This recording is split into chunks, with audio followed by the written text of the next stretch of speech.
Hi, welcome back. This is the second video lecture of this week, video lecture 26. We cover accidents of birth and optimal inequality. As we all know, in terms of racial inequality, Black Americans have much lower incomes than whites, and you can see this in the figure on the right hand side. This inequality reflects segregation, discrimination,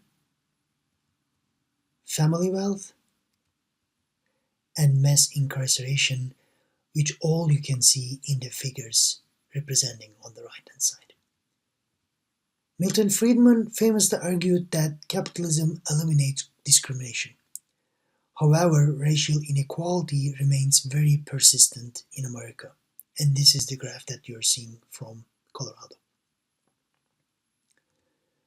And when it comes to, for example, resume quality, the callback rate is much higher for white names than African American names. What about gender inequality? Women earn much less than men despite having very similar parents, neighborhoods, schools, cognitive ability. What explains, for example, the differences in women's and men's lifetime earnings then? So here you're seeing, for example, a table where you can actually compare the wages of men and women in different occupations or common occupations that are held both men and women. And in that figure you're seeing how earnings is getting impacted when women have kids and without kids, and then you're seeing the years and then how that earnings actually are changing with the number of years. And then you're seeing that gap is actually pretty much lower for men with kids and without kids. And in that figure you're seeing the division of labor in households with two full-time working parents. So what about intergenerational inequality? Economic status is transmitted from parents to children through wealth, genes, preferences, norms, knowledge, skills, and connections. Intergenerational inequality is when economic status is easily passed on and when economic mobility is low. So, and here you're seeing, for example, the father's earnings quantile for US and Denmark. Child in poorest 20% and child in richest 20%. And then here also you're seeing intergenerational inequality or intergenerational elasticity on the x-axis and cross-sectional inequality, Gini coefficient, on the y-axis. And then you're seeing that Scandinavian countries are actually lower than the line of best fit, but on the other hand, countries which include US, UK, Italy, and Spain, they are above the best fit, where the Gini coefficients are higher. So intergenerational equality can be quantified. The intergenerational elasticity is the percentage difference in a child's status given a 1% difference in their parent's status. In the US, it is 0.5. As you can see with the red circle. In Norway, it is 0.15. So countries with greater income inequality have greater intergenerational inequality as expected. Raj Chetty is one of the well-known economists, argues the American dream is fading but could also be revived. So what is the optimal level of inequality then? So people's support for redistributive policies depends on differences in self-interest, differences in beliefs about how inequality affects the economy, or why the poor are poor and why the rich are rich. Inequality due to accidents of birth is widely seen as unfair and undesirable. Inequality that rewards hard work or risk taken is often seen as fair and socially desirable. How much inequality would we support if there were no differences in self-interest, beliefs about how inequality affects the economy then? So in that regard, we are going to talk about John Rawls, philosopher, and his idea of the veil of ignorance. John Rawls asks us to think about justice as if no one knows his place in society, his class position or social status, nor does he know his fortune in the distribution of natural assets and abilities, his intelligence and strength, and the like. Imagine a society with two groups of equal size, the rich and the poor. How rich should the rich be, and how poor should the poor be? To overcome differences in self-interest, we'll decide this before flipping a coin to find if we are rich or poor. In this feasible inequality figure on the right-hand side, you're seeing income of the poor on the x-axis, while the income of rich on the y-axis. 45-degree line represents perfect equality, where rich and poor equal along this line, and as an example, at point E, income of both classes with complete equality. And feasible set represents this reddish area.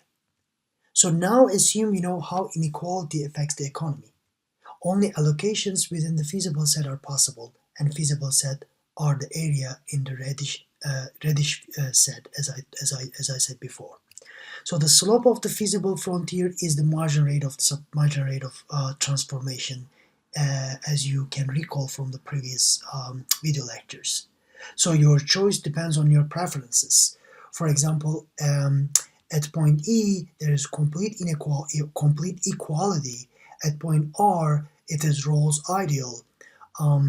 Point A, maximum average income or GDP, where the slope is -1. Point F is the maximum income for rich.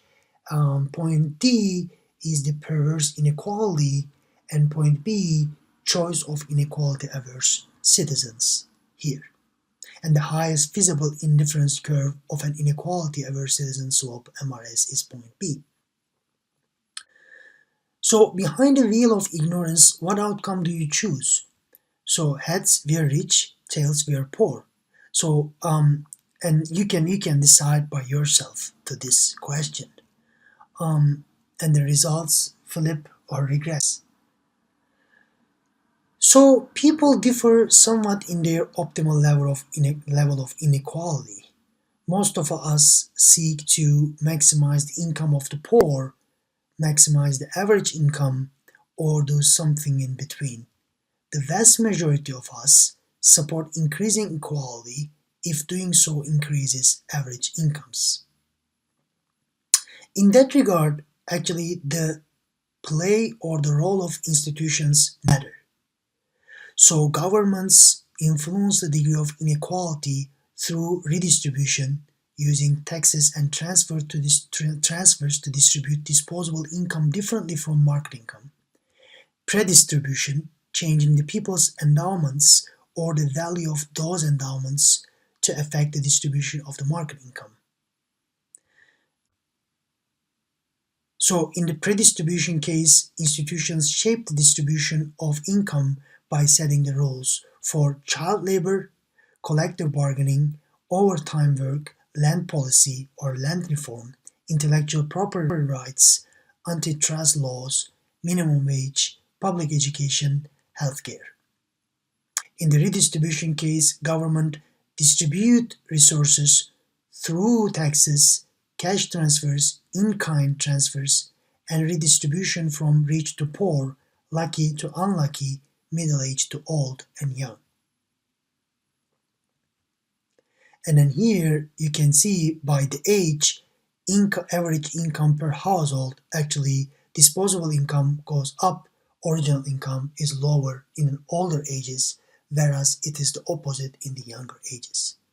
And the policies are progressive if they reduce inequality, regressive if they increase inequality, distributionally neutral if they do not impact inequality at all. And then here in the figure right hand side, decile on the x-axis and the average tax and public spending per person on the y-axis. You're seeing all taxes with the red, all benefits with blue, and net effect with green.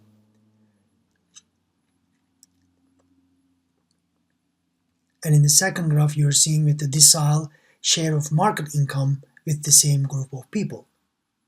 About redistribution in the US, our tax system has become less progressive over time. Today, some billionaires pay lower tax rates than yourself. Progressive taxes can be, for example, income tax, property, corporate, or estate taxes. Regressive taxes, consumption, payroll, and health taxes. Saez and Zuckman, who are also well-known economists, propose a wealth tax as part of a much more progressive tax system. Billionaires, in that regard, will pay much higher rates than the um, like poor people, but billionaires are still going to be billionaires in that case. The only thing they're going to pay maybe much higher taxes in a progressive way to lower the inequality.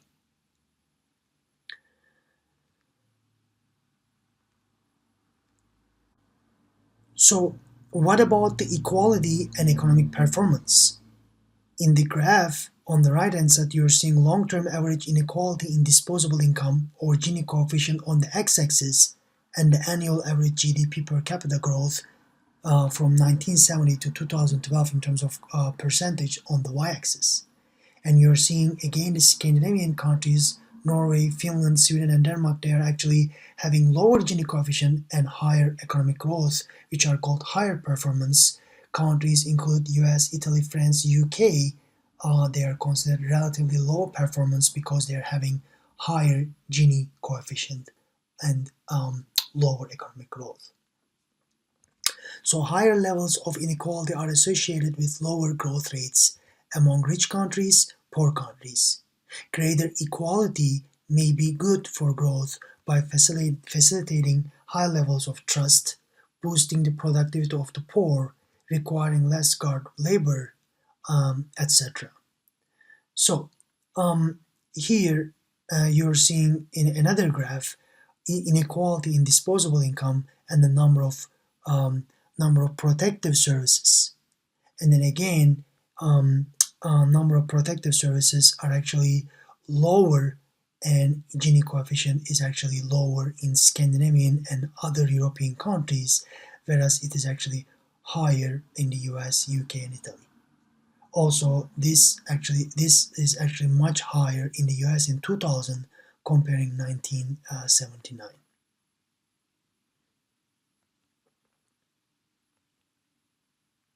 So you can ask this question to yourself now: would greater equality increase or decrease output in the US? So this is actually a graph from chapter 19, figure 1922. More specifically, you're seeing the figure on the right hand side about the Gini coefficient. And imagine a hypothetical economy with 95 workers and 5 owners. And here we are having 5 workers are unemployed, 90 workers earn 60% of the income, and 5 owners receive 40% of the income. New robots replace the labor of 5 workers and enhance the labor of 30 workers.